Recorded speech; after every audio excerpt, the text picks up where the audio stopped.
राम कृष्ण हरी जय जय राम कृष्ण हरी हरी जय जय राम कृष्ण हरी जय राम कृष्ण हरी जय राम कृष्ण जय जय राम कृष्ण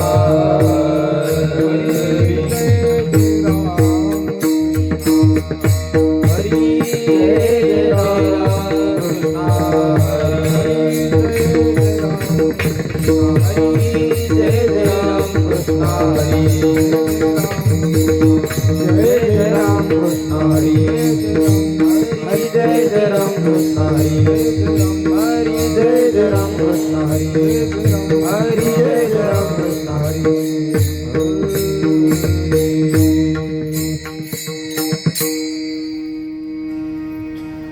रूप पाहता लोचने सुख झाले वो साजने सुख झाले वो साजने सुख झाले वो साजने रूप पाहता लोचनी सुख झाले हो साधने सुख झाले हो साधने सुख झाले हो साधने रूप पाहता लोचने सुख झाले वो साजने सुख झाले वो साजने सुख झाले वो साजने रूप पाहता लोचनी सुख झाले हो साधने सुख झाले हो साधने सुख झाले हो साधने ओ हा विठ्ठल बरवा ओ हा माधव बरवा ओ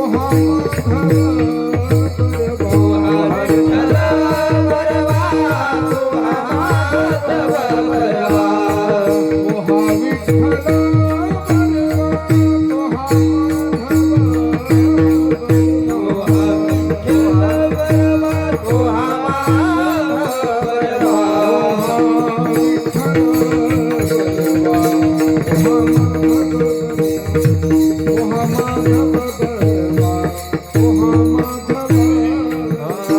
ओ हा विठ्ठल बरवा तू हा माधव बरवा तू हा माधव बरवा तू हा माधव बरवा बहुता सुकृता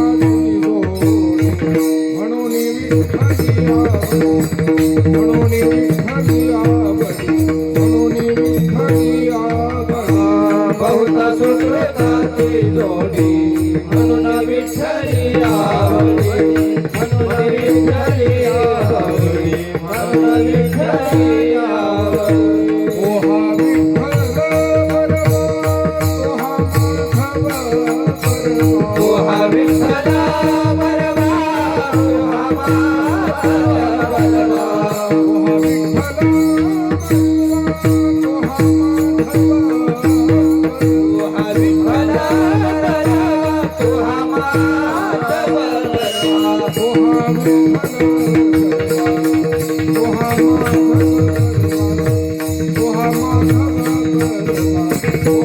हरी तू हा विठ्ठल बरवा तू हा माधव बरवा तू हा माधव बरवा तू हा माधव बरवा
हरी जय जय राम कृष्ण हरी जय जय राम जय जय राम कृष्ण हरी जय जय राम हरी जय जय राम कृष्ण हरी जय जय राम जय जय राम कृष्ण हरी जय जय राम जय जय राम कृष्ण हरी जय जय राम काय झालं आमच्या गाडीची काही अडचण झाली का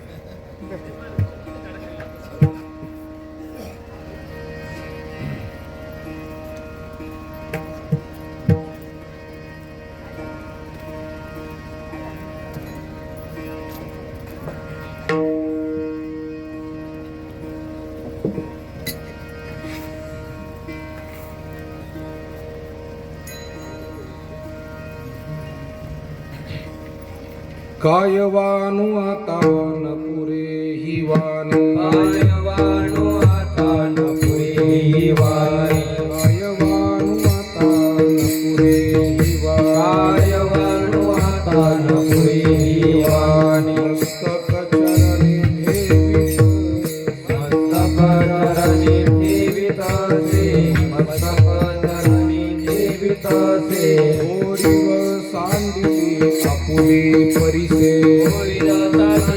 आपुली परिसे ओरीव सांडिली आपुली परिसे आपुले परिसे मेने शिवो कैसे लोखंडा कैसे लोखंडाचे कैसे लोखंडाचे जगाच्या कल्याणा संतांच्या जगाच्या कल्याणा संतांच्या विरोधी जगाच्या कल्याणा संतांच्या जगाच्या कल्याणा संतांच्या विरोधी देह कष्ट विधी परोपकार देह कष्टविधी परोपकारी देह कष्टविधी परोपकारी उतांची दया हे भांडवल संता भगवल संता उतांची दया हे भांडवल संता दया हे भांडवल संता आपुली ममता नाही रे आपुले ममता नाही दे आपुले ममता नाही दे तुका म्हणे सुख पराविया सुखे तुका म्हणे सुख पराविया तुका म्हणे सुख पराविया तुका म्हणे सुख पराविया अमृत हे मुखे श्रवण अमृत हे मुखे श्रवणते अमृत हे मुखे श्रवणते तुका म्हणे सुख पराविया तुका म्हणे सुख पराविया तुका म्हणे सुख पराविया तुका म्हणे सुख पराविया अमृत हे मुखे श्रवत अमृत हे मुखे श्रवणते अमृत हे मुखे श्रवणते थोरी व सांडिली आपुले परिये थोरी व सांडिली आपुले परिसे नेने शिवो कैसे लोखंडा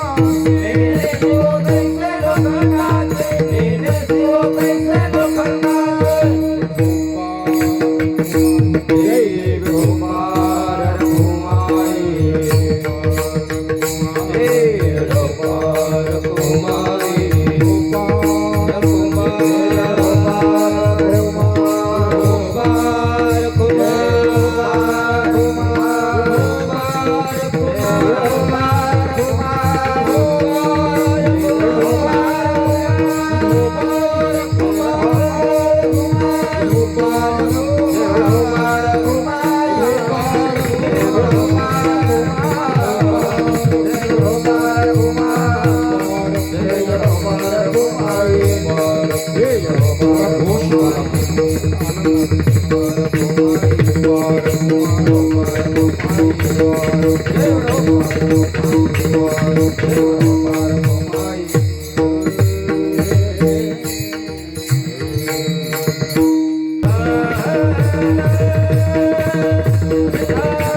कायवानु आता न पुरे ही वाणी मस्तक चरणी ठेवितसे थोरी व सांडिली आपुली परिसे नेने शिवो कैसे लोखंडासी जगाच्या कल्याणा संतांच्या विभूती देह कष्टविती परोपकारे भूतांची दया हे भांडवल संता आपुली ममता नाही देही तुका म्हणे सुख पराविया सुखे अमृत हे मुखे स्रवतसे थोरी व सांडिली आपुली परिसे नेने शिवो कैसे लोखंडासी महायोग पीठे तटे भीमरथ्यां वरं पुंडरीकाय दातुं मुनीन्द्रैः समागत्य तिष्ठन्तमानन्दकन्दं परब्रह्मलिङ्गं भजे पाण्डुरङ्गम् अलङ्कापुरीरम्यसिंहासनस्थं पदाम्भोजतेजस्फुरद्दिक्प्रदेशं विधीन्द्रादिदेवैः सदा स्तूयमानं समाधिस्थमूर्तिं भजे ज्ञानदेवम् नमो सद्गुरु तुकया ज्ञानदीपा नमो सद्गुरु सच्चिदानंद रूपा नमो सद्गुरु भक्त कल्याणमूर्ती नमो सद्गुरु भास्करा पूर्ण कीर्ती तपोज्ञान वैराग्य भक्ती स्वरूपं सदालंकृतं साधु संन्यास योगम् मुखे यस्य वेदांत शास्त्रार्थ नीतिं नमो नारायण गिरिं ब्रह्मस्वरूपं मस्तक हे पायावरी मस्तक हे पायावरी मस्तक हे पायावरी मस्तक हे पायावरी यावान करे संताच्या वान करे संता यावान करे संताच्या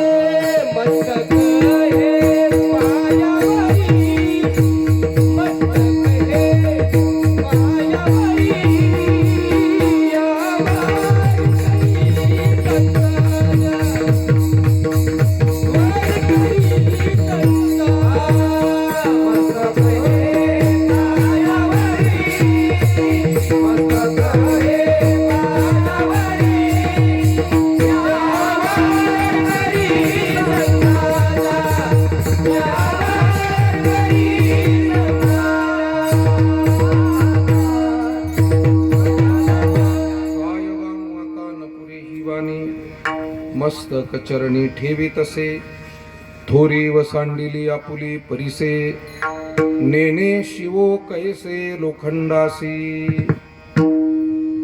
संत श्रेष्ठ जगदवंदनीय जगद्गुरु श्री तुकाराम महाराज यांचा 5 चरणांचा संतपर प्रकरणातील अत्यंत महत्त्वपूर्ण आणि संत महात्म्यांचं कार्य अत्यंत योग्य शब्दामध्ये मांडणारा हा अभंग आहे. जगद्गुरु तुकाराम महाराज म्हणतात की या संत महात्म्यांच्या कार्याविषयी त्यांच्या अधिकाराविषयी काय बोलावं, किती वर्णन केलं तरी आपली वाचा त्यासाठी परिपूर्ण ठरत नाही, ती अपुरी ठरते. म्हणून काय वानू आता न पुरे ही वाणी मस्तक चरणी ठेवी तसे. संतांनी कशा पद्धतीनं कार्य केलं.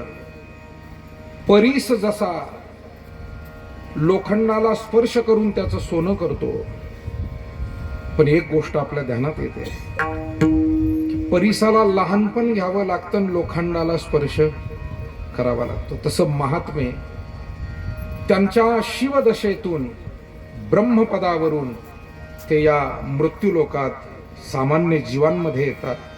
परीस जसा लोखंडाकडे येतो आणि त्याचं सोनं करतो, परीस आपलं मोठेपण विसरून जातो. म्हणून थोरी व सांडिली आपुली परीसे, परीसानं आपलं मोठेपण सोडून दिलं.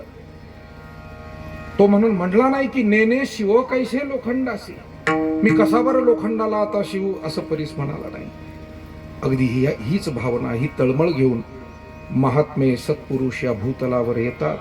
कशासाठी येतात तर जगाच्या कल्याणा, संतांच्या विभूती, देह कष्टविती परोपकारे. जगत कल्याण हेच त्यांचं उद्दिष्ट.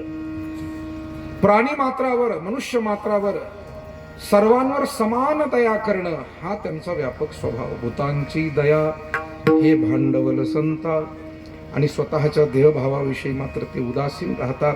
आपुली ममता नाही देही, आणि केवळ सर्व जीवमात्र सुखी असावे यासाठीच ते बोलतात, यासाठी कार्य करतात, यासाठी अवतार धारण करतात. इतरांच्या सुखात त्यांचं सुख आहे. तुका म्हणे सुख पराविया सुखे, अमृत हे मुखे स्रवतसे विठ्ठला.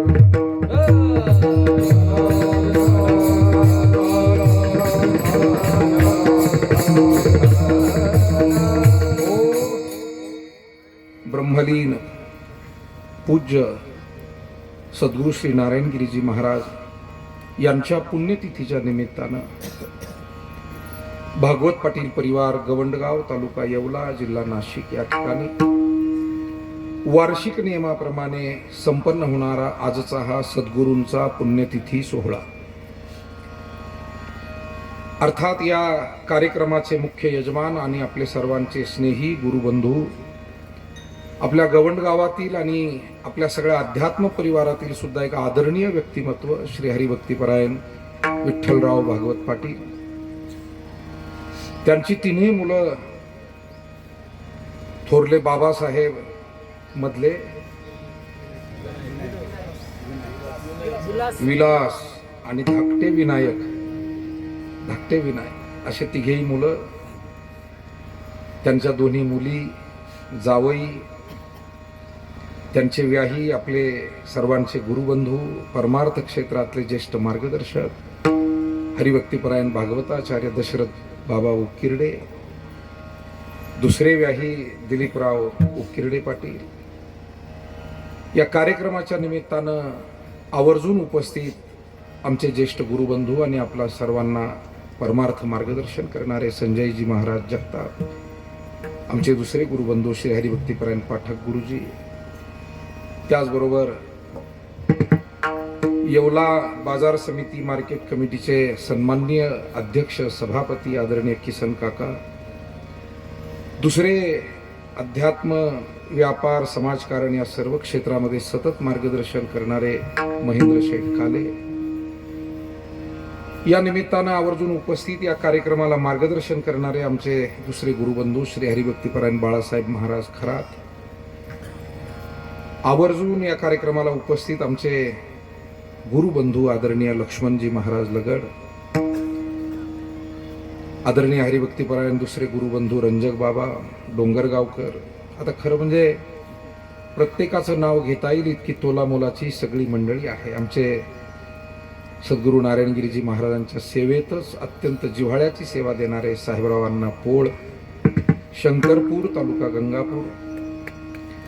त्याचबरोबर आपले आदरणीय गायनाचार्य महाराज, मृदंगाचार्य, हार्मोनियम वादक, आपले सर्व गावोगावचे आदरणीय सर्वच आपल्या गुरुबंधू परिवारातील ही सगळी ज्येष्ठ श्रेष्ठ भजनी मंडळी, वडीलधारी भजनी मंडळी असेल, तरुण असतील, माता भगिनी असतील.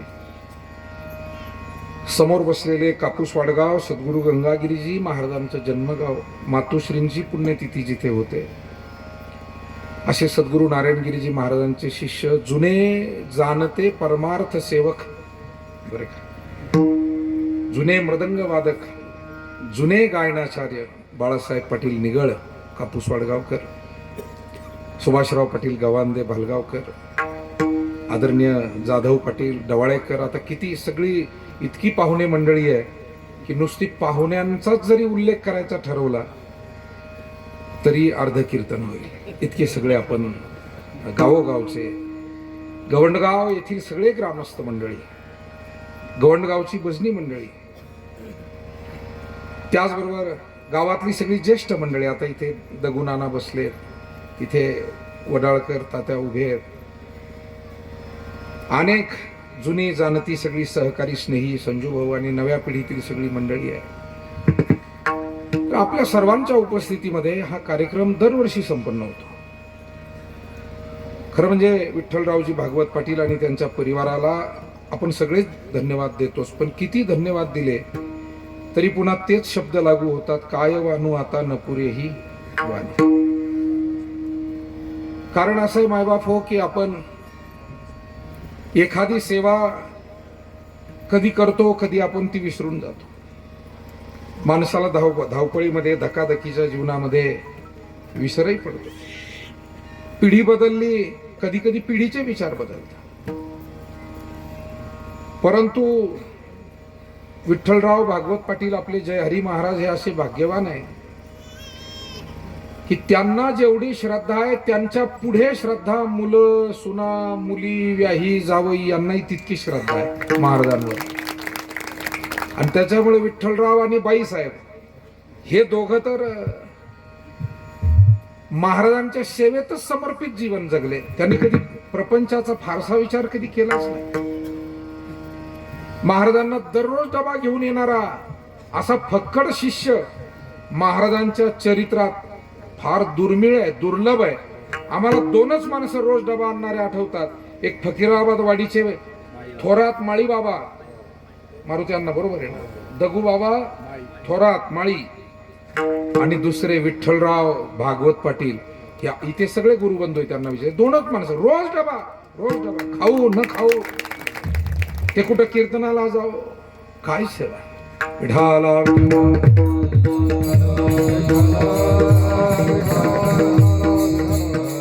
महाराजांच्या चरित्रामध्ये सुद्धा या सेवेचा सुवर्ण अक्षराने उल्लेख केला जाईल अशी सेवा.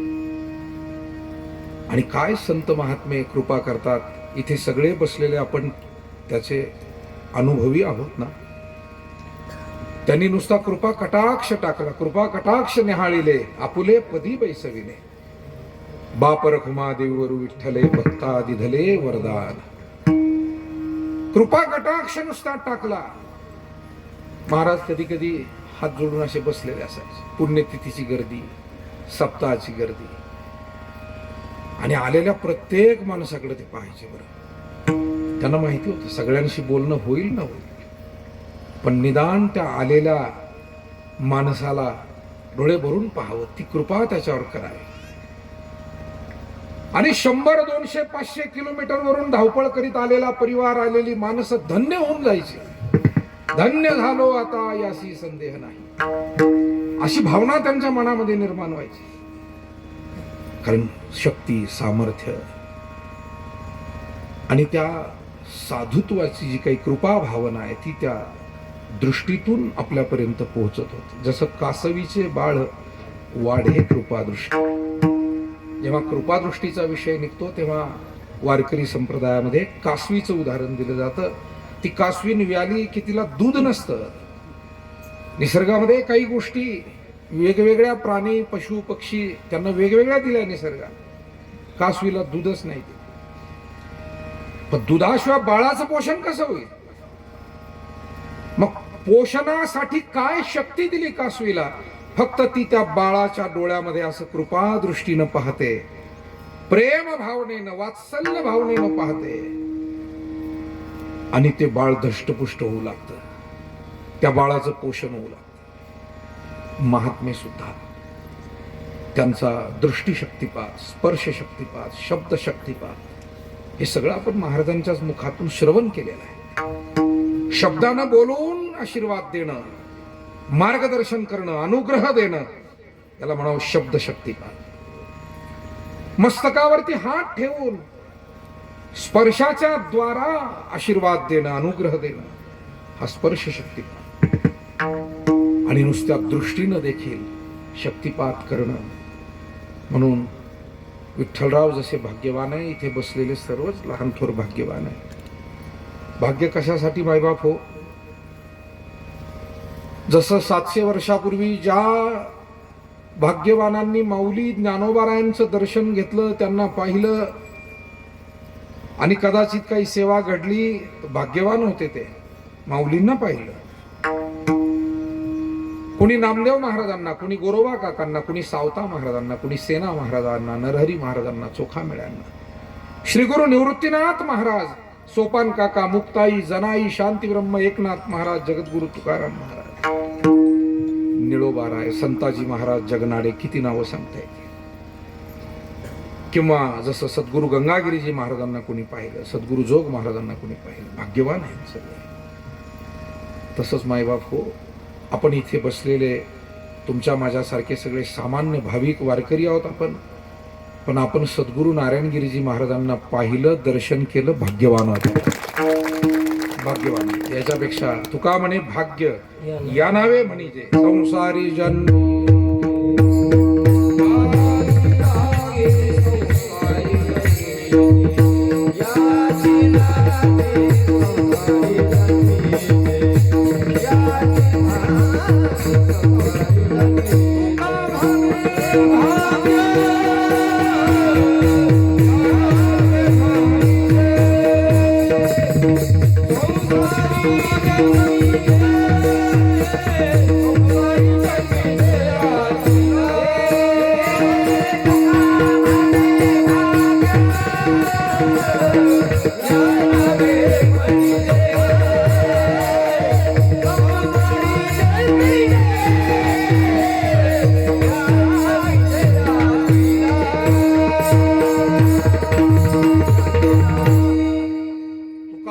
भाग्य या नावे म्हणजे हे भाग्य आहे. सत्संग हे भाग्य, हरिभक्ती हे भाग्य, आई वडिलांची सेवा घडणं हे भाग्य, ग्रंथांचं वाचन घडणं हे भाग्य, हातून अन्नदान घडणं हे भाग्य. आणि या सगळ्या भाग्यामध्ये ब्रह्मलीन पूज्य सद्गुरु नारायणगिरीजी महाराजांसारखे श्रीगुरु लाभणं आणि त्यांचा कृपा प्रसाद लाभणं हे महद्भाग्य, हे परम भाग्य. परम शब्द हा अध्यात्मामध्ये सर्वोच्च अशा अर्थानं वापरला जातो. याच्यापेक्षा मोठं भाग्य नाही. आणि ते महद्भाग्य या भागवत परिवाराच्या आणि गवंडगावच्या वाट्याला सुद्धा आलेलं आहे.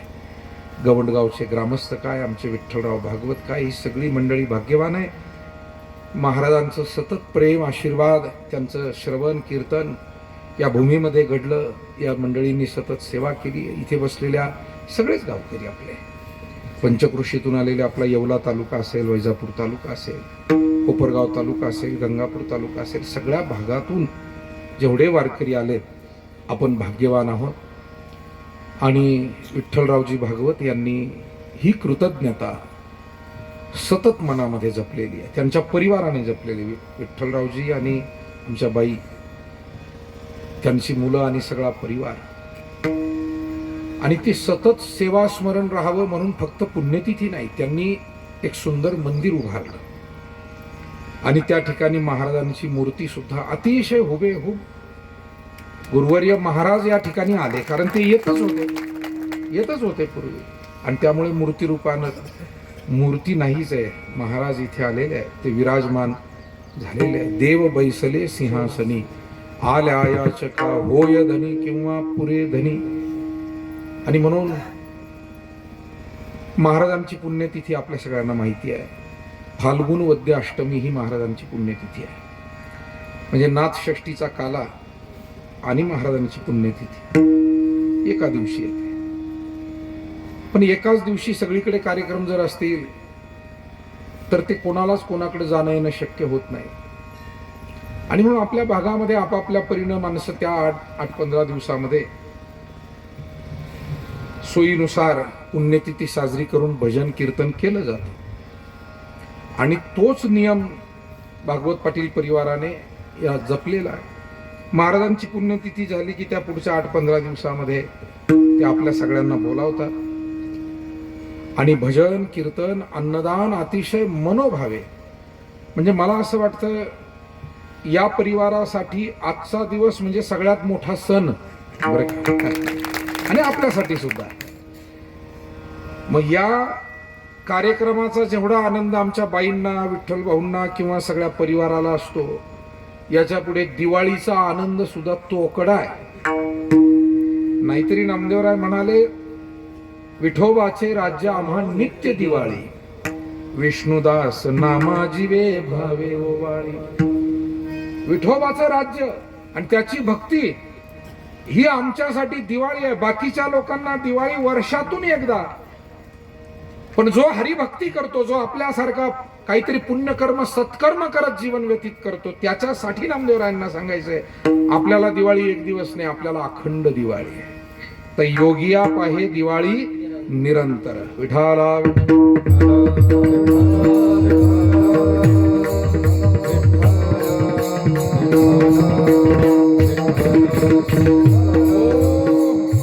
ज्येष्ठ गुरुबंधू, आपणा सर्वांना सुपरिचित श्री हरिभक्तीपरायण भरतजी महाराज, सद्गुरू नारायणगिरीजी महाराज, आश्रम दवाळा, तालुका वैजापूर महाराजही या ठिकाणी उपस्थित झालेत. आणि आपण जगद्गुरु तुकाराम महाराजांच्या अभंगद्वारा विचार करतोय की काय नेमकं संतांचं कार्य आहे. आता काही गोष्टी अशा असतात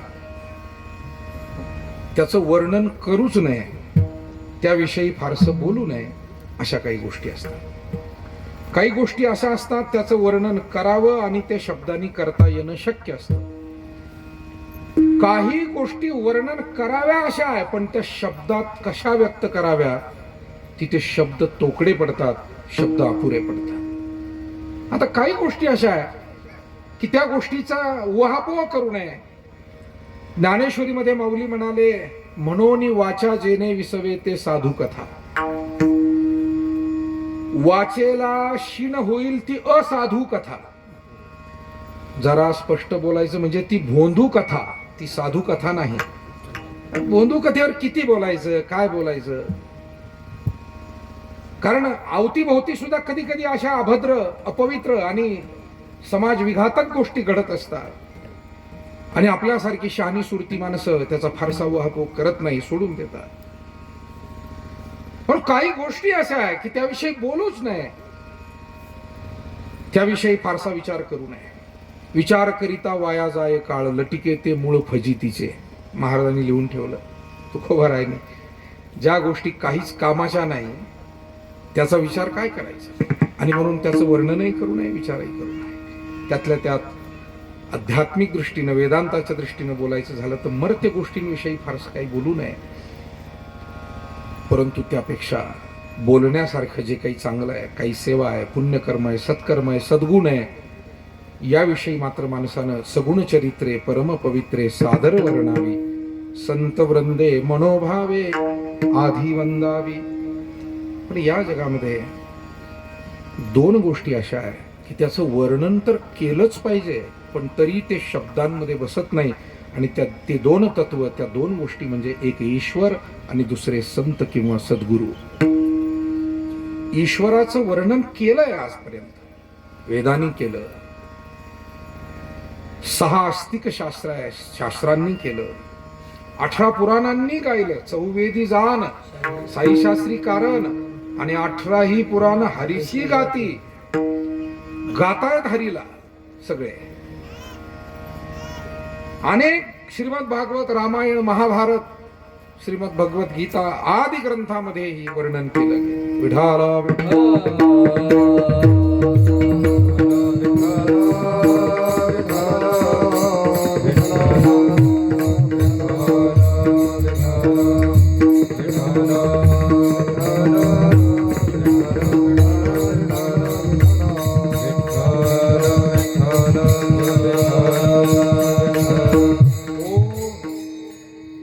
या ठिकाणी आलेले सन्माननीय उद्योजक चौधरी साहेब, सूर्या इलेक्ट्रॉनिक्स म्हणून मोठा उद्योग समूह ते चालवतात.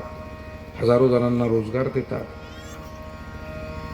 आणि आपल्या खेड्यापाड्यात महाराष्ट्राच्या ग्रामीण भागातून व्यावसायिक उद्योजक नव्यानं उभे राहावे यासाठी मोटिवेशनल स्पीकर या नात्यानं मार्गदर्शनही ते करतात.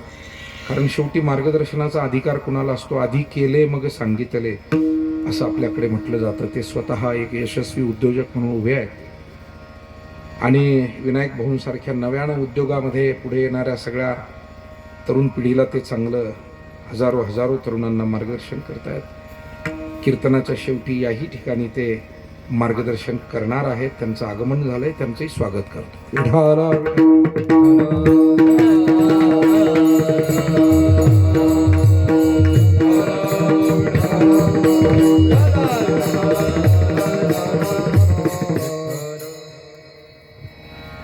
भगवान परमात्म्याचं वर्णन केलं शास्त्रादी ग्रंथांनी आणि सर्व ऋषी मुनी संतांनी केलं. पण तरी सुद्धा वर्णन करू, जिथे वेद जाणू गेला पुढे मौनावाला, वेद जिथे मौन धारण करतोय किंवा शेष सहस्त्रमुखानं वर्णन करताना तोही जिव्हा चिरोनी पलंग होतोय, मग तिथे सामान्यानं आता त्या परमात्म्याचं काय वर्णन करायचं? आणि म्हणून संत महात्मे भगवंताचं वर्णन करतात, परंतु ते म्हणतात की देवा तुला कितीही गायलं तरी तुका म्हणे मही पत्र सिंधू न पुरेशाई. जसं आपण शिवमहिम्नामध्ये गुरुजी म्हणतो, असितगिरी समम शातक जलम सिंधू पात्रे सुरतरुवर शाखा लेखनी पत्र मुर्वी लिखती अधिग्रहित्वा शारदा सार्वकालम तदपि तव गुणानाम ईश पारम न याती. पुष्पादंताचार्य नावाच्या ऋषींनी भगवंताच्या वर्णनाप्रित्यर्थ अशी कल्पना मांडली की हे प्रभू, हे परमात्मन, आम्ही तुमचं वर्णन काही लिहून काढावं म्हटलं तर पृथ्वीचा जर कागद केला, समुद्राची शाई केली, कल्पतरू वृक्षाची लेखणी केली आणि विद्येची ज्ञानाची देवता सरस्वती सर्व काळ लिहू लागली. सरस्वती सुद्धा सर्वकाळ शब्द, सार्वकालम तदपि तव गुणानाम ईश पारम न याती. महाराजांचं फार गोड प्रमाण आहे. धनी न पुरे गुण गाता, धनी न पुरे गुण गाता, रूप दृष्टी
जुन्या चाली फार गोड म्हणायची. जुनी चाल आहे आपल्याच फडातली, जुनी सगळी. आता गणपत दादाला भेटून आलो मगाशी मी. अजूनही सगळे अभंग ध्यानात आहे, सगळे प्रसंग ध्यानात आहे. वय वर्ष 95 आणि बारीक सारीक सगळ्या आठवणी.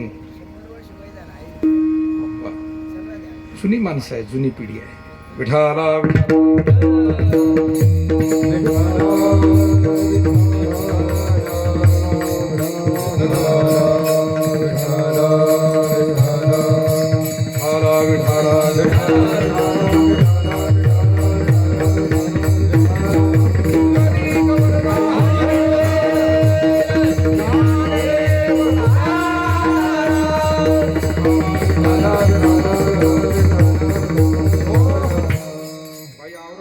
बसा, तुम्हाला उशीर झालेला दिसतो यायला. बसून घ्या, नका घोटाळा घालू आता. आणि कोणी आलेले परत पुढे येऊ नका. कशी कीर्तन एक लिंक असते. महाराज नेहमी म्हणायचे, आता काही व्हिडिओ ते उपलब्ध आहे, कीर्तनी विक्षेप. हार घालायला आले आणि त्याच्यावर प्रमाण दिलंय महाराजांनी, आणि ते लुंग्या सुंग्याला नाही, भल्या भल्यांना दिलेली प्रमाण आहेत. ते व्हिडिओ आहेत सध्या.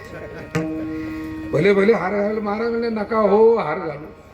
तेव्हा व्यत्यय आणू नये कीर्तनात. विठाला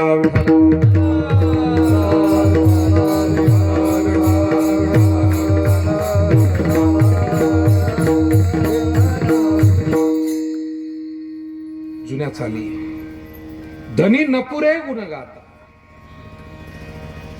ती रेल्वे जर प्रवास केला ना तुम्ही इथून हरिद्वारला, चुकून एखाद्या स्टेशनवर जर पाणी बाटली घ्यायला उतरले तर आपला डबा ध्यानात ठेवायचा. आणि पटकन त्या डब्यात. तसं कीर्तनकारानं जिथून विषय सोडला तो ध्यानात ठेवायचा, तरच उतरायचं. नाही तर हिंमत नाही करायची, त्यानं बसून राहायचं. मग बाकीच्यानी डोकं नाही. विठाला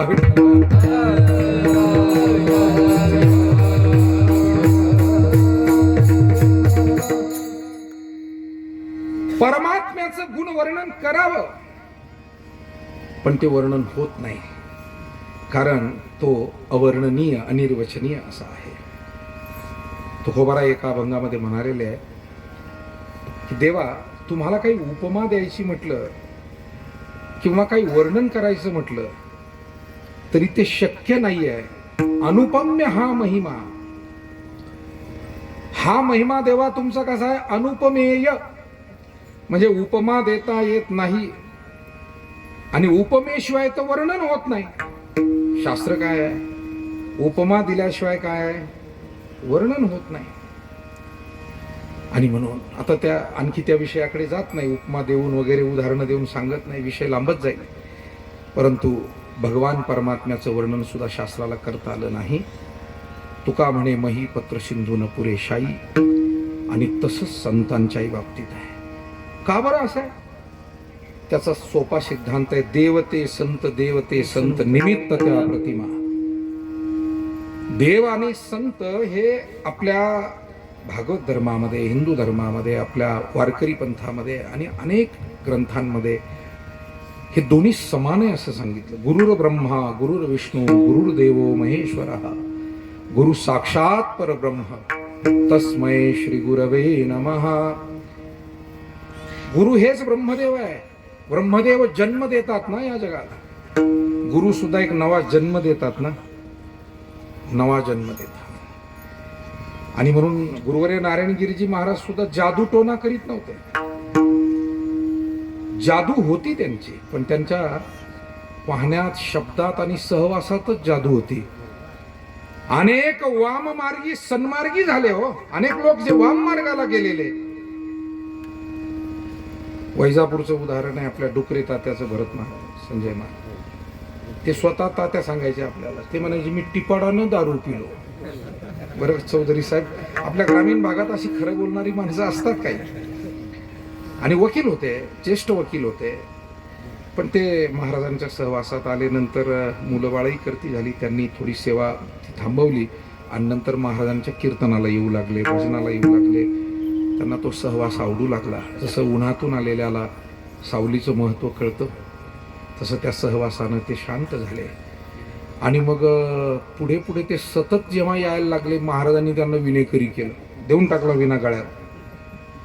जसं आता देवरे पाटलांनी घेतलाय विना, तसा देऊन टाकला गळ्यामध्ये विना. आणि तिथून पुढे ते जोपर्यंत दट्टे कट्टे, म्हणजे शेवटपर्यंत म्हणा, सतत. बुलेट गाडी होती त्यांची, भरदार रुबाबदार व्यक्तिमत्व. त्या गाडीला साजेशी उंचे पुरे, आणि अगदी त्या गाडीवर बसून, म्हणजे गावात एखाद्या आले त्यांना वाटायचं कोण आले कोण. महाराजांच्या आधीच गाडी यायची, फाय फाय फाय. लोक म्हणायचे कोण पाहुणे कोण पाहुणे. नंतर विना घेऊन उभे राहिले गावचे लोक. अरे बापरे, एवढा मोठा माणूस विना घेतो कीर्तन. असं आहे की ज्या चांगल्या गोष्टी आहेत त्या जेव्हा मोठी माणसं करतात त्यावेळेला त्याचा आदर्श. विना घेणं म्हणजे काय वाईट गोष्ट आहे का? आणि म्हणून महाराजांची ही जादू होती. त्यांच्या सहवासात माणसं घडत होती, शब्दानं माणसं घडत होती. एक शब्द वापरला तर काय तुमचे वडील होते राजा हो, काय तुम्ही जगताय न वागताय असं बोलले ना, एवढ्या शब्दांनी माळच घालायचे टपकन. महाराज घालून टाकतो आज एका शब्दात सहज बोलणे, सहज बोलणे, करोनी सायात शिकवे,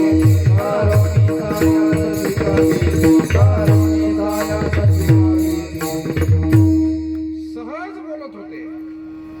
शब्दात जादू होती. मग जादू करायची गरज काय सांगा आता?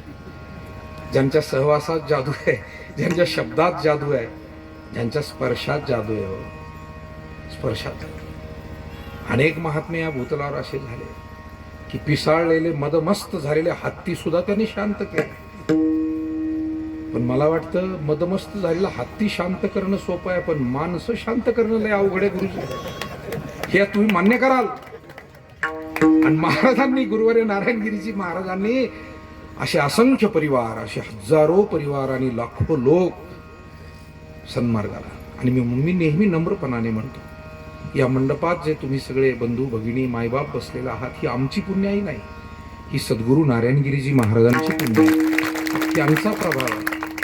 अजून 25 वर्षानं लोक जर या मंडपात आले ना, तर मग आम्ही काहीतरी दिवे लावले असं म्हणायचंय. तोपर्यंत आमचं कौतुक म्हणजे आपलं वरचेवर करायला काय हरकत नाही.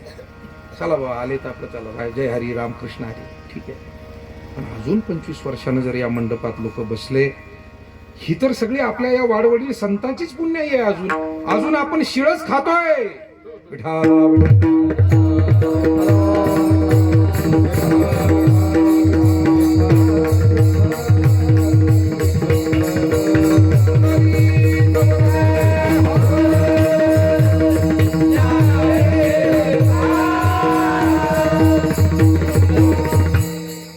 चौधरी साहेब, मी अशीच एक गोष्ट वाचली होती मुलांसाठी प्रेरक. एक वडील वारले, आई तो प्रपंच चालवायची, मुलगा थोडा तरुण झाला, करता झाला, आणि आईला वाटलं की आता मुलगा काही जबाबदारी घेईल, वडिलांची थोडीशी का होईना कमी घरामध्ये भरून निघेल. पण मुलगा आळशी निघाला. मला वाटतं ज्या घरामध्ये भांडण, ज्या घरामध्ये आळस, ज्या घरामध्ये व्यसन, तिथे लक्ष्मी नांदत नाही. ध्यानात ठेवा. तिथे दैव अनुकूल होत नाही. म्हणून सुखाचा संसार करायचा असेल ना, तर भांडण नसावं. सुखानं जीवन जगायचंय ना, आळस नसावं. आणि सुखानं जीवन जगायचंय ना, व्यसन नसावं.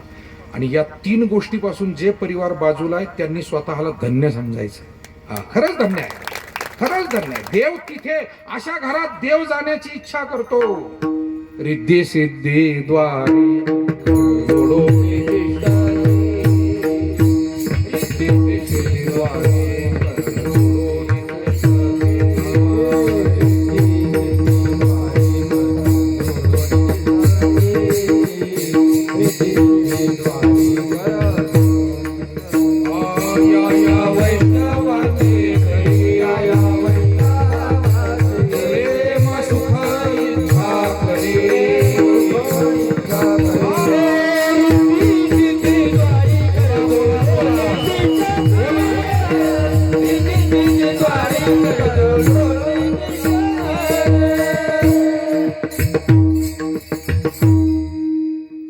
वैष्णवांचे घरी प्रेम सुख इच्छा करी, सुखाला त्या घरी जावंसं वाटतंय.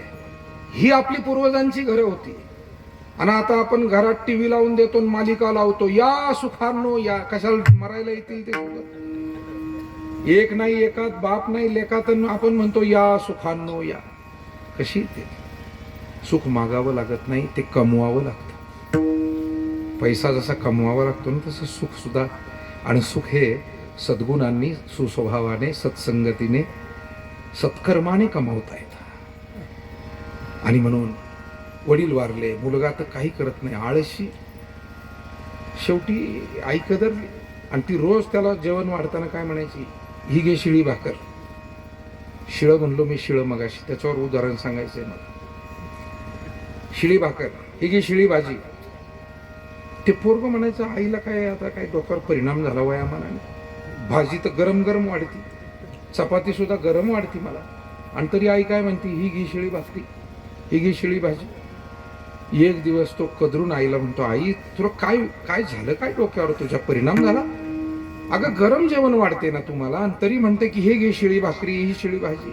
म्हणे बाबा, जी भाकरी तुझ्या ताटात आहे ना, ती अजून तरी तुझ्या वडिलाच्या कमाईची आहे. ज्या दिवशी तुझ्या कमाईची भाकरी तुझ्या ताटात येईल, ती ताजी भाकरी. विठाला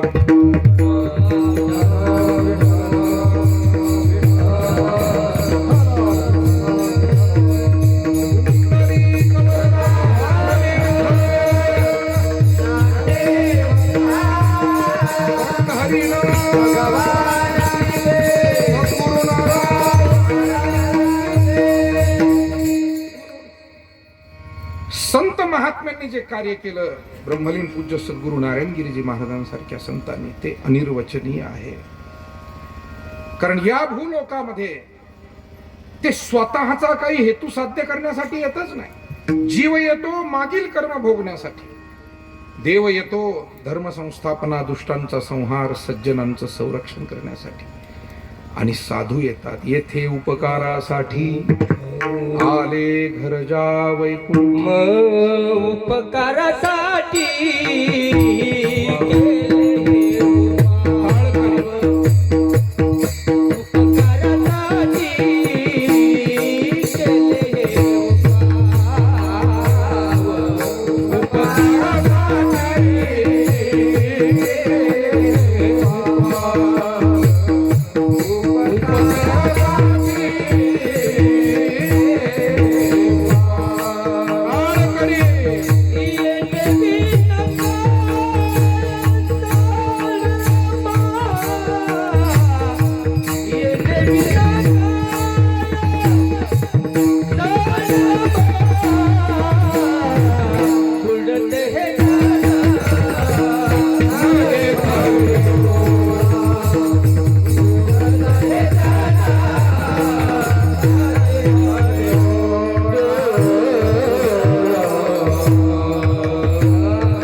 मध्यम लावून दिलाय.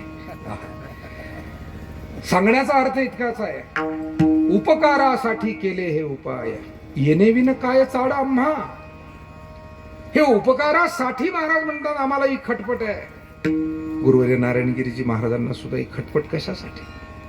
कुठे बीड जिल्हा, कुठे पुण्यभूमी नेकनूर सारख्या भूमीमध्ये जन्म, तदनंतर श्री गुरु बंकट स्वामी महाराजांच्या सोबत पंढरपूरला प्रस्थान, तिथून आळंदीला प्रस्थान, आणि तिथून भारतातल्या अनेक तीर्थक्षेत्रांमध्ये अनुष्ठान, जप तप अनुष्ठान त्यांनी केले. महाराज हे वयाच्या 40 पर्यंत कुठल्याच उपाधीत नव्हते. हे त्यांचं चरित्र आहे. वयाच्या 40 पर्यंत सतत अध्ययन अध्ययन अध्ययन. मग त्यांनी आयुर्वेदाचं अध्ययन केलं, त्यांनी भजन कीर्तन गायन वादन संगीत शास्त्राचं अध्ययन केलं. संस्कृतचे ते फार ज्ञाते होते. संस्कृतचं अध्ययन त्या ठिकाणी केलं, आणि कीर्तन भजनाची ही सगळी अध्ययन सेवा तर पंढरी आळंदी ठिकाणी केलीच केली. पण हे सगळं करताना त्यांना त्यावेळेला कोंडाजी काका म्हणजे ब्रह्मलीन सोमेश्वरगिरीजी महाराज यांनी हट्ट करून, आग्रह करून बेटावरती गुरुजी म्हणून आणलं. त्यावेळेला बेटामध्ये कीर्तन संस्था, वारकरी शिक्षण संस्था चालत होती. म्हणजे महाराष्ट्रामध्ये त्या काळी कदाचित आळंदीची सद्गुरु जोग महाराजांची जी संस्था आहे, त्याही अगोदरची कीर्तन संस्था गंगागिरीजी महाराजांनी सुरू केलेली म्हणजे श्री क्षेत्र सराला बेटची संस्था. आणि तिथे सतत फार मोठी मोठी कीर्तनकार मंडळी या भूमीतून तयार झाली. काय त्यांचं किती वर्णन करणार आपण. गंगागिरीजी महाराजांचे शिष्य आज आपण खानदेशात गेलो तर तोताराम बाबा, किती नावाशी सांगता येते. सोमेश्वरगिरी महाराजांचे शिष्य म्हणलं तर देवराम बाबा नगरचे वेगळेच, इकडे यादव बाबा देवगिरीला गेले ते वेगळेच, माधव बाबा लांडेवाडीकर आहेच, त्यानंतर बाळकृष्ण बाबा सावखेडकर आहेतच, नारायण तात्या बाजाठाणकर आहेतच, आणि खेडल्या झुंग्याच्या संस्थांवरती पूज्य कदम माऊली महाराज आणखी अंध होते, गोविंद बाबा आपल्या शिरसगावचे, पुन्हा गोविंद बाबा. अरे काय धिप्पाड महात्म्य. हा एक एक महात्मा म्हणजे महाराष्ट्राच्या अध्यात्म क्षेत्राचा प्रमुख शोभावा असे एक एक महात्मे त्या भूमीतून चालले. आणि पूज्य सद्गुरू नारायणगिरीजी महाराज गुरुजी म्हणून आले. आणि म्हणून अजूनही वयस्कर जी माणसं आहे ना, ती महाराजांना गुरुजी असं म्हणतात. गुरुजी, कारण गुरुजी रूपाने.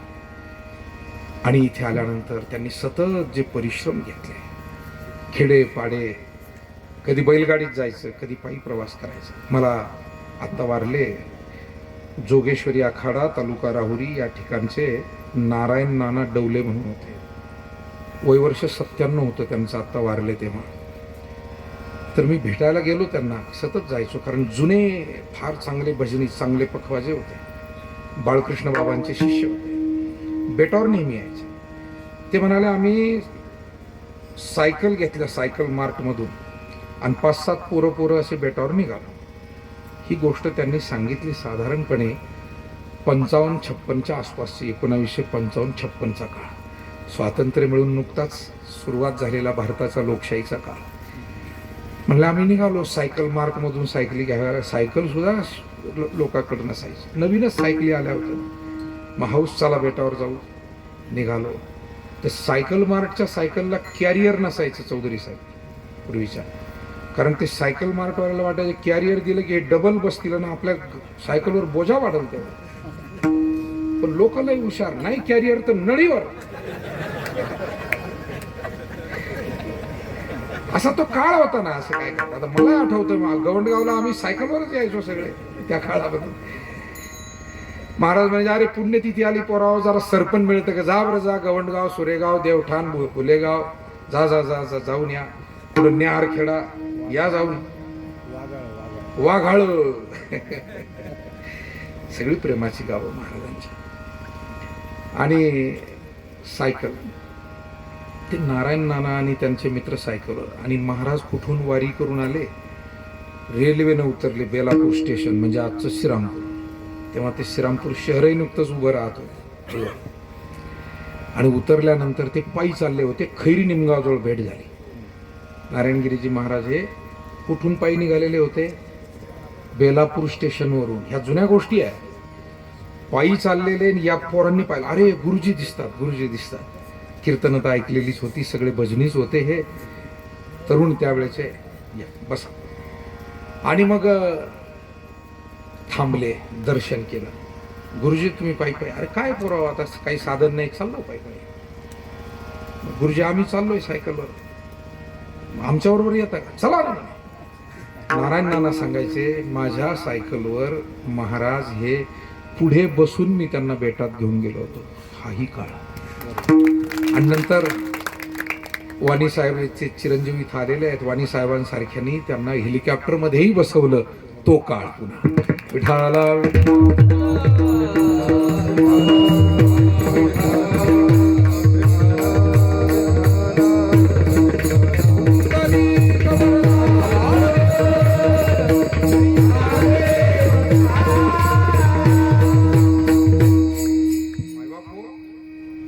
या महात्म्यांनी स्वतःसाठी काही करायचं नव्हतं. येणेविनं काय काज आम्हा, उपकारासाठी केले हे उपाय. केवळ उपकार ही भावना होती.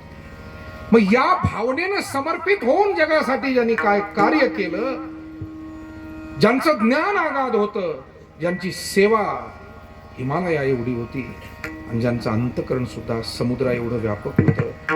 तुकाराम महाराज म्हणाले, सांगा आता कोणत्या शब्दाने वर्णन करू अभंगाचं पहिलं. काय वानो आता, काय वानो आता, नको रे हिमावे, नको रे हिमावे, नको रे हिमावे.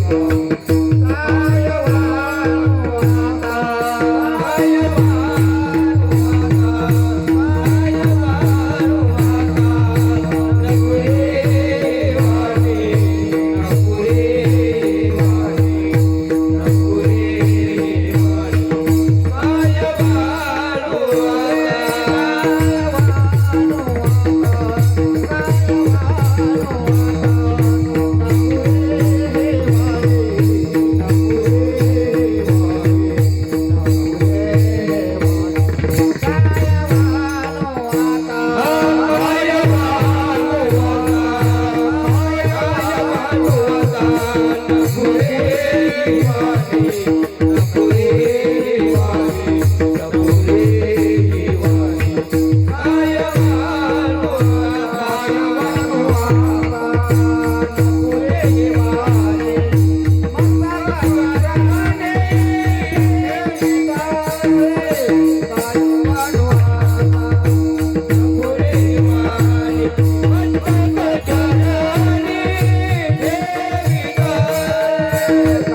मस्तक चरणी ठेवी तसे.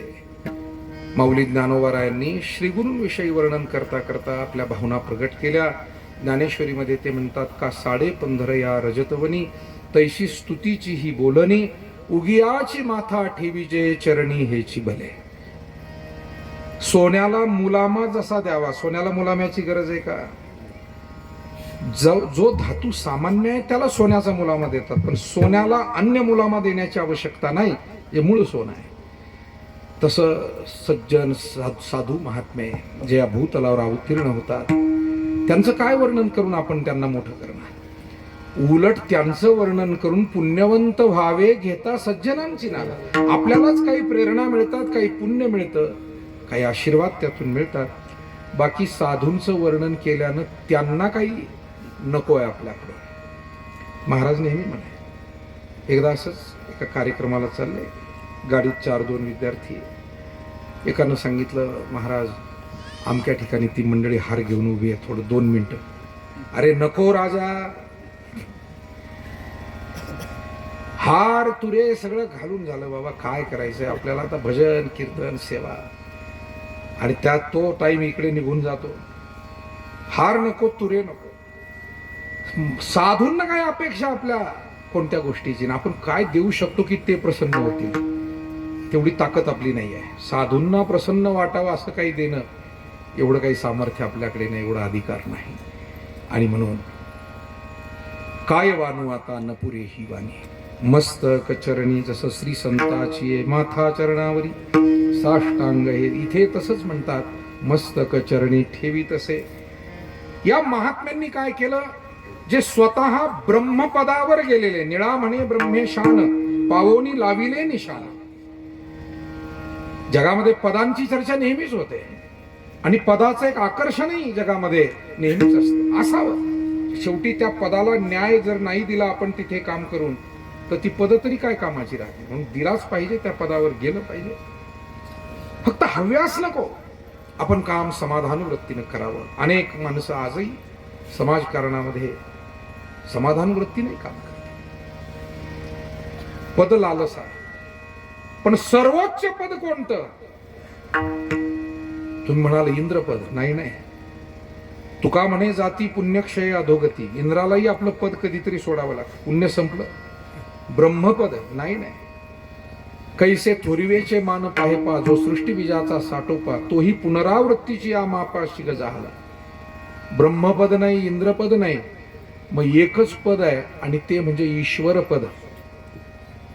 त्याला निर्गुण निराकार ब्रह्मतत्वाचं पद म्हणतात. आणि महात्मे त्या उंचीवर जाऊन स्थापित झालेले आहेत.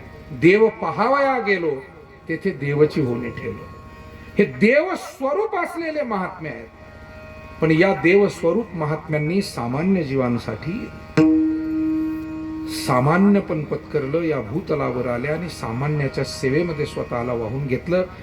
तुकोबाराय उदाहरण देतात परिसाचं आणि लोखंडाचं. ते म्हणतात, तो परिस जसा आपलं मोठेपण सोडतो, लोखंडाच्या जवळ येतो आणि त्याचं स्वरूप स्वर्णमय बनवून टाकतो.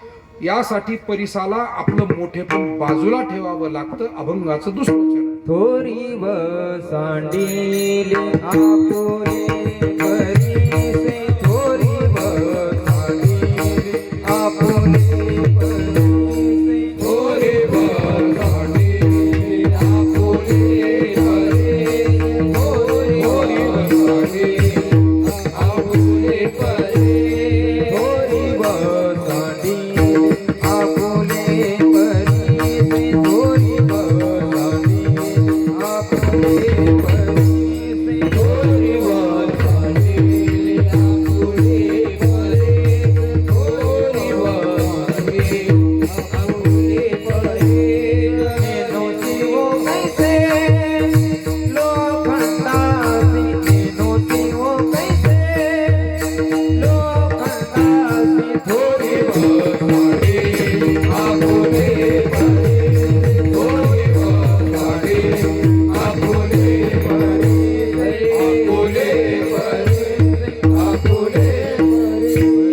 थोरी व परिसे नेने शिवो कैसे लोखंडासी.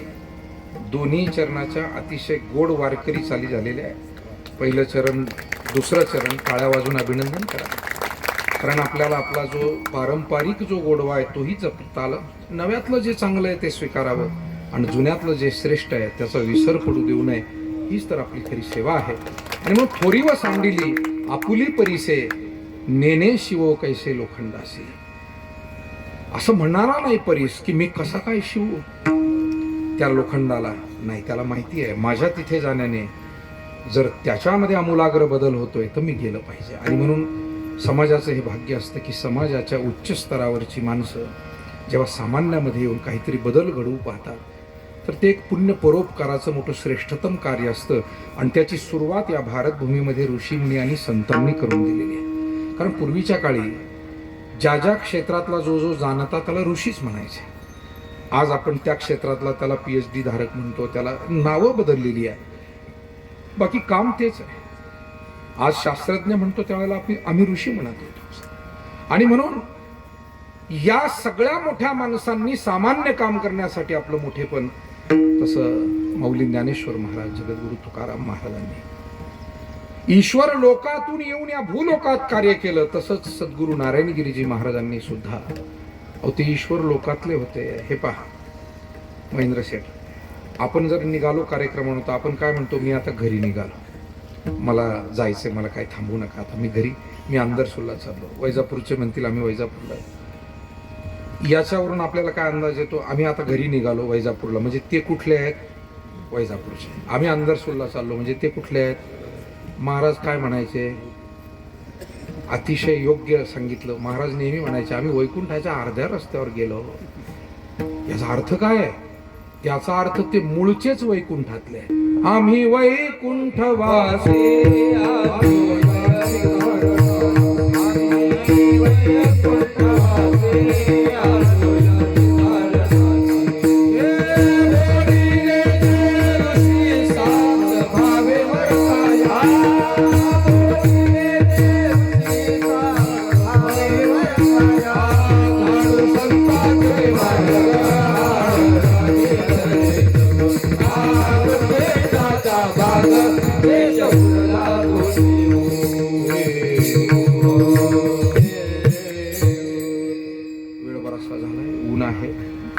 अवघ्या 5 मिनिटांमध्ये मी पुढच्या सगळ्या चरणांचा सरळ अर्थ पाहून थांबतो. शेवटची भैरवी जी काही मंडळी गायक आहे, शेवटच्या चरणाला बाबासाहेबजी महाराज हे चाल लावतील, बाकीची मंडळी गातील. आता मात्र काही मी फार वेळ घालवत नाही, कारण तुम्ही इतक्या आवडीनं ऐकताय. मग मी जर का एकदा परत बोलत राहिलो तर पुन्हा वेळ जाईल. बोलत बोलत धसाळ गेलो. माऊलींनी जे म्हटलंय तसं व्हायला नको. आणि उन्हातानाची वेळ आहे. अन्नदान आपल्यासाठी मोठं चांगल्या पद्धतीनं विठ्ठलराव पाटील भागवत आणि त्यांच्या परिवाराने केलेलं आहे. आणि त्यांची सेवा जेवढी महत्त्वाची आहे, मायबाप हो, तुमची सगळी सेवा तितकीच महत्त्वाची आहे. कारण हातातलं काम टाकून एखाद्याच्या प्रेमाच्या निमंत्रणास्तव अशा भजन भक्तीच्या कार्यक्रमाला येणं म्हणजे ही सुद्धा एक मोठी गोष्ट असते. तेव्हा मूळचे वैकुंठातले आहेत.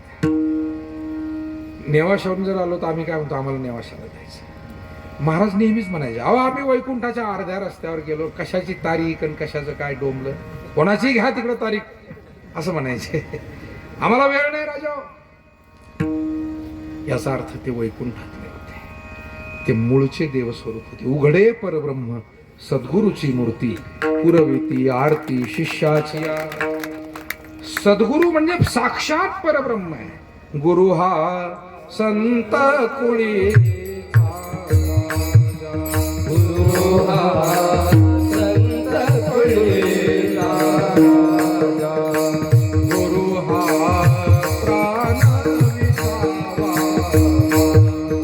गुरु हा प्राण विसावा. गुरुवीन देव तुझा, गुरुवीन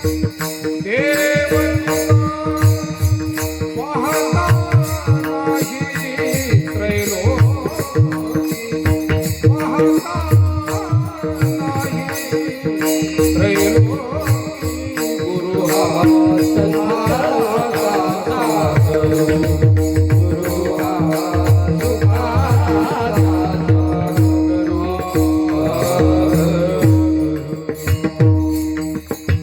विश्वमाऊली ज्ञानोबारायांचा हा अभंग आहे, फार गोड अभंग आहे आणि गुरुभक्ती माऊलींकडूनच शिकावी. गुरु हा संत कुळीचा राजा, गुरु हा प्राण विसावा माझा, गुरुविण देव तुझा पाहता नाही त्रैलोकी, गुरु हा सुखाचा सागरू, गुरु हा धैर्याचा डोंगरू. अशा पद्धतीने मोठ सगळा अभंगच फार गोड आहे, फार गोड आहे. तेव्हा हे मूळचे परब्रह्म स्वरूप असलेले संत आहे, परंतु या भूतलावर त्यांनी येणं केलं आणि सामान्य जगाच्या कल्याणासाठी आले. अभंगाचं जग बरोबर. हा जगाच्या कल्याण संतांच्या विभूती, जगाच्या कल्याण संतांच्या विभूती, जगाच्या कल्याण संतांच्या विभूती, जगाच्या कल्याण संतांच्या विभूती. देह कष्टविते परोपकार, देह कष्टविते परोपकार,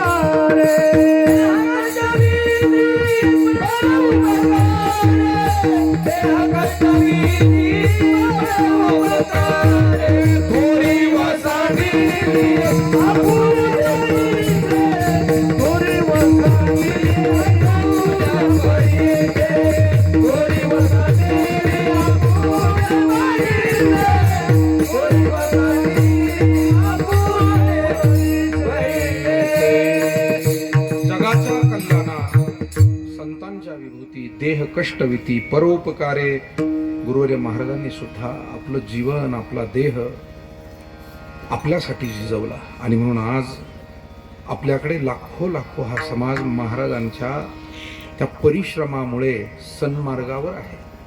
घराघरामध्ये गाथा ज्ञानेश्वरी आहे, घराघरामध्ये भजन पूजन आहे. अजून 90% आपल्या या सगळ्या भागामध्ये आईवडिलांची सेवा ही चांगलीच केली जाते. भावाभावांचं प्रेम आहे, जावाजावांचा सलोखा आहे, शेजाऱ्यांचा शेजार धर्म जपणारी माणसं आहे. सर्व जाती धर्माचे बांधव एकमेकाशी गुण्यागोविंदाने नांदतायत आणि सगळी शिकवण जी आपल्याला वारकरी संतांनी दिली ती शिकवण आपल्या घरापर्यंत पोहोचवण्याचं काम सद्गुरू नारायणगिरीजी महाराजांनी केलं, घराघरात पोहोचवलं. आणि म्हणून फार मोठं कार्य, जगाच्या कल्याणा संतांच्या विभूती, देह कष्टविती परोपकारे, भूतांची दया हे भांडवल संता, आपुली ममता नाही दीही. प्राणी मात्रांविषयीची दया हेच त्यांचं भांडवल आहे. मला असं वाटतं दया ही अनेकांच्या अंतःकरणात असते, पण सामान्य मर्यादित स्वरूपात जी दया आहे ती संसारामध्ये असते. माणसाला आपल्या काही जीवनात दुःख घडलं, आपल्या जवळच्याच्या घडलं तर माणूस कळवळतो आणि परदुःख शीतळ असतं. थोडं विनोदानं गंमत म्हणून सांगायची जुनी मंडळी. म्हणे एक जण असा सायकलवर चालला होता गावातून मळ्याकडे. सकाळचं मारुतीचं दर्शन केलं, तेवढ्यात त्याला मळ्याकडून असा त्याच्याच मळ्याकडून काहीतरी पेटलेलं दिसलं आणि मोठं जळीत म्हटलं की त्याचा धूर किंवा त्याचा तो जाळ लक्षात येतो की हे काही पेटवलेलं नाही, हे काहीतरी जळीत आहे असं लक्षात येतं. तो जरा गडबडला. तेवढ्यात समोरून तिकडून एक सायकल स्वर आला. दोघाचा रामराम झाला. खाओ आमच्याच मळ्याकडे दिसतंय पेटलेलं, कोणाचं आहे असं म्हटलं. तो म्हणला ते तुमचे चुलत भाऊ नाही. त्यांचं आहे का? मग काय हरकत नाही, काढा तंबाखू. याला म्हणतात परदुःख शीतळ. विठाला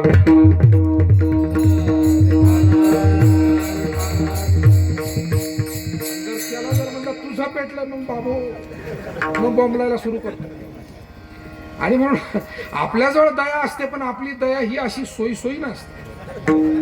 संतांची दया कशी आहे? ज्ञानेश्वरी काय सांगते पहा, तरी दया ते ऐसी पूर्ण चंद्रिका जैसी. उदाहरणं खूप गोड दिलेली आहे. गायीची तृषा हरू का व्याघ्रा विष होऊनी मारू, हे नेण्याची करू तोय जेवी. पाणी असं कधी म्हणतंय का मी गायीची तहान भागवील आणि वाघासाठी विष होईल? पाणी वाघासाठीही पाणी आहे आणि गायीसाठी पाणी आहे. तसं महात्म्यांचं जीवन सज्जनासाठी आशीर्वाद आहे, दुर्जनासाठी नाहीये. काय मला वाटतं दुर्जनाला दंड देव देतो, पण साधू दुर्जनालाही सन्मार्गावर आणण्याचा प्रयत्न करतो. म्हणून पसायदान जी जगातली सर्वश्रेष्ठ प्रार्थना मानलं गेलेलं आहे, त्या पसायदानामध्ये पहिली आठवण खळांचीच केली ना. जे खळांची व्यंकटी सांडो तया सत्कर्मी रती वाढो, भूता परस्परे पडो मैत्र जीवांचे.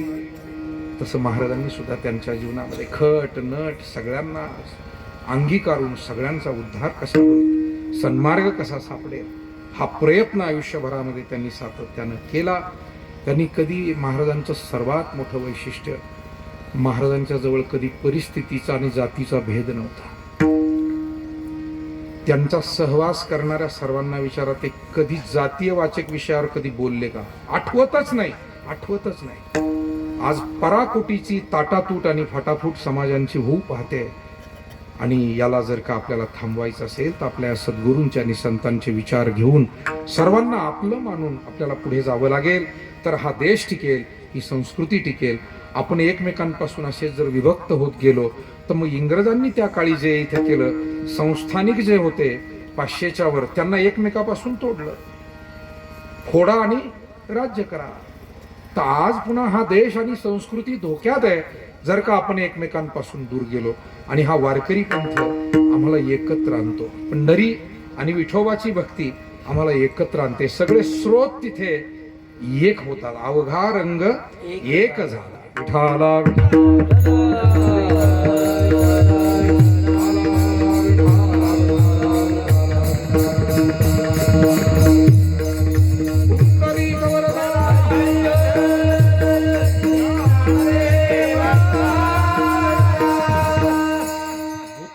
दया. महाराजांचं प्रेम आलेल्या भाविकावर असायचं. रात्रीच्याला जरी उशिरा लोक आले, पोराव जेव घाला रे. कशाचे जेवलेले, इतक्या लांबून निघालेले. कधी कधी रात्री 11, 12 वाजता, पण जेवल्याशिवाय कधी झोपू दे. पोराव खरा तयारी. अरे आता होईल, त्याला काय लागतं, ए डांगर चिरा, पिठलं करा, 4-2 जण भाकरी थापा आणि जेवूच घालायचे. कोणी मुक्कामी असते, अरे त्यांना कपडे दिले का बाबा, 4 वाऱ्या विचारायचे, मग झोपायला जायचे. अरे त्या माणसांची सोय केली का, सगळे जेवलेत का. आणि किती दया. एक म्हातारे बाबा होते साधू, बाभुळगावचे रामगीर बाबा. त्यांना काय झालं, नंतर वयोमान झालं आणि थोडासा डोक्यावर परिणाम. तुम्हाला इथे बसल्यांना आठवत असेल, 2 काठावर असे चालायचे. खळ्यात शेलार मामाजवळ त्यांची खोली होती. शेलार मामाला त्यांच्या सेवेलाच देऊन टाकला होता महाराज. महाराजांकडे एक शेलार मामा होता. वा वा, काय म्हणजे काय प्रश्नच नाही. वडार समाजाचा माणूस आहे, उचा पुरा. महाराज विसापूरचा होता तो. महाराज त्याला मामाच म्हणायचे. मामा आलास. एक कुंडलिकराव होता, आदिवासी समाजाचा, भिल्ल समाज. काय महाराजांनी माणसं जपली. विठाला विठाला.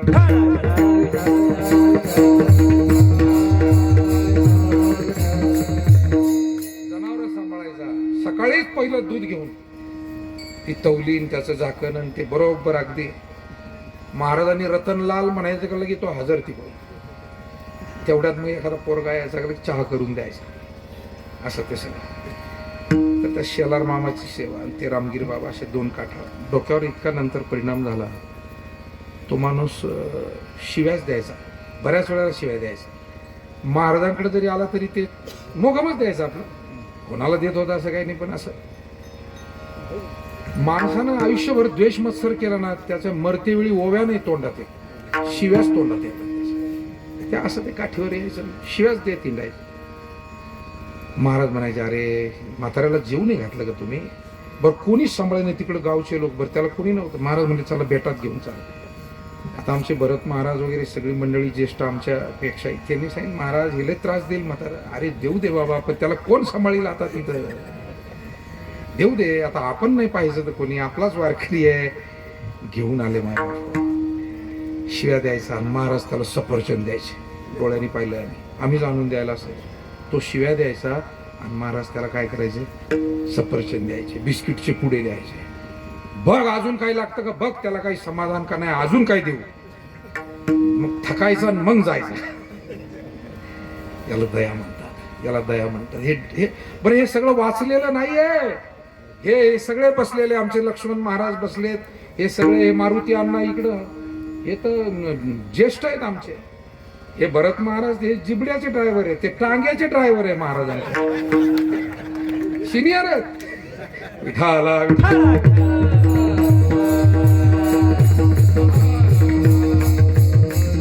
महाराज जेव्हा टांग्यावर फिरायचे तेव्हाचे ड्रायव्हर आहे हे कापूस वाडगावचे. आणि मारुती म्हणजे नावासारखेच, कुठं उड्डाण घेईन काय करीन त्याचा काही नाही. आता सरपंच करायचं म्हणते लोक. वा, चांगलं आहे. शुभेच्छा आहे आमच्या. आता हे जरा पर्सनल होत चाललं आमचं घरातलं. परत येतो कीर्तनाकडे. तर सांगण्याचा मत, आणि तुम्ही सगळी घरातलीच माणसं आहे म्हणून थोडंसं असं गमती जमतीनं बोलतोय. बाकी हे कुटुंबातलंच कीर्तन आहे. महाराजांची पुण्यतिथी, सगळा महाराजांचा परिवार आणि त्या परिवारातले आपण सगळे छोटे मोठे सेवक घटक आहोत.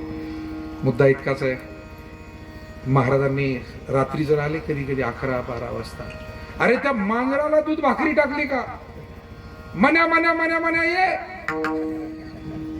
महाराजांनी लक्ष्मण भाऊ दोघं आवाज द्यायला असायचे जोर जोराने, आणि मग ते भाकरी आणायची. त्यांना ते करूनच ठेवलेलं होतं भांडं तयार सिमेंटमध्ये भिंतीला, ओवरीत शिरताना उजव्या हाताला तिथं. आणि मग ती भाकरी चुरली, त्याच्यात थोडं दूध, काही कमी दूध असलं, थोडं पाणी. त्या भलत्या 5-25 मांजरा दिवसभर दिसत नव्हत्या बा कोणाला. खरी गोष्ट आहे ही खरी गोष्ट आहे. दिवसभर त्या मांजरा पाहायलाच मिळत नव्हत्या. काय कुठं, महाराजांची गाडी आली, हॉर्न वाजला, मांजरा हजर, आणि त्या मांजरावरून हे पोरायला बोलायचे. असा राग यायचा त्या मांजरांचा, तुम्हाला सांगतो. आम्हाला विद्यार्थ्यांना, काय मांजरा खोडीच्या आहे या, अगोदर आल्या तर काय आम्ही देणार नाही का. पण त्यांच्याहून आम्हाला बोलणे खावं लागायचे विद्यार्थ्यांना सगळ्या. पण त्या मांजरांना खाऊ घातल्याशिवाय काय महाराज 12 वाजलेले असले तर मध्ये जात नव्हते. कुत्र्याचं नाव होतं बाजा. काय नाव होतं? बाजीराव ठेवलेलं होतं त्याचं नाव महाराज. पण मग त्याला काय शॉर्ट फॉर्म मध्ये काय म्हणायचे, बाजा. तो बाजा सुद्धा महाराज आले यायचे. होडी निघाली महाराजांची, त्यावेळेला पूल नव्हता दोन्ही बाजू. जवळजवळ 6 ते 8 महिने प्रवास होडीतून, कारण बंधारा झाल्यामुळे नंतर पाणी साचलेलं असायचं. महाराज होडीत बसले का तो उडी टाकायचा गंगेत, आणि महाराजांच्या डोंग्याबरोबर पोहत पोहत पोहत तो थेट गाडीपर्यंत वाट लावायला. महाराजांनी मग बाजा, जातो आम्ही आता कीर्तनाला जातो. आणि मग त्यानं परत पुन्हा मागं बेटातून थांबायचं. रात्री महाराज आले आणि पोरं घ्यायला निघाले डोंगर घेऊन, बाजा निघाला. याला म्हणावं भूतांची दया हे भांडवल संता, आपुली ममता नाही देही विढोबार.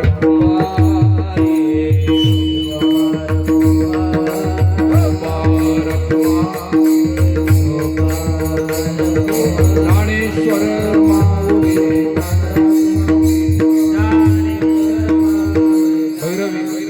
तू का म्हण सुख परावी सुख,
अरे नाही विचारला